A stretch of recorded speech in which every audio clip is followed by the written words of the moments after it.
There was once a village at the edge of the world, where the sun rose like a drumbeat, and the nights whispered secrets through baobab trees.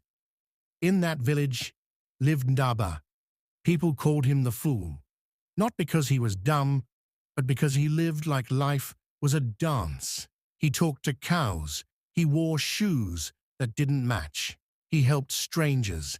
He laughed loud, too loud, and when people warned him that death was near, he just smiled and said, "Then let him come. I'll pour him some tea." One dry season, when the air itself seemed to ache, death came walking, not sneaking, not hiding. He came openly, cloaked in silence, with eyes like still water. Old people died in their sleep. A hunter fell mid-step. A mother kissed her baby goodbye. People wailed. They built fires. They prayed. But no one could stop him. No one tried, except Ndaba. Ndaba found death sitting by the river, sharpening his scythe. "Long day?" he asked. Death looked up, surprised. "You know who I am?" Ndaba nodded. "Then why are you still here?" Ndaba shrugged. "You looked like you needed company." Death blinked. "Aren't you afraid?" Ndaba laughed. "Of what? You? You're just another traveler. I've met worse on market day." So they drank tea. Real tea. Hot, sweet, from Ndaba's cracked kettle. They talked about regrets, about laughter, about what it's like to carry souls across the veil. And for the first time, Death sighed.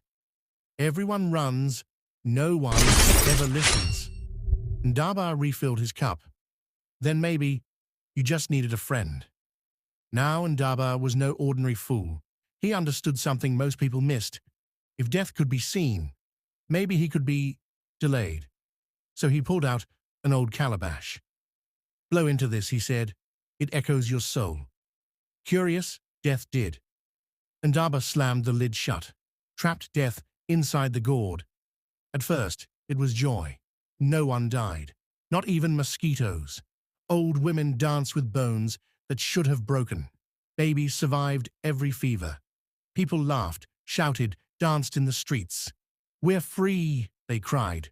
But soon, the world began to sag. The old begged to sleep, but could not. The sick begged to leave, but stayed. Even trees refused to fall. The world held its breath and never exhaled. Ndaba watched it all, and his heart, once light, began to feel heavy.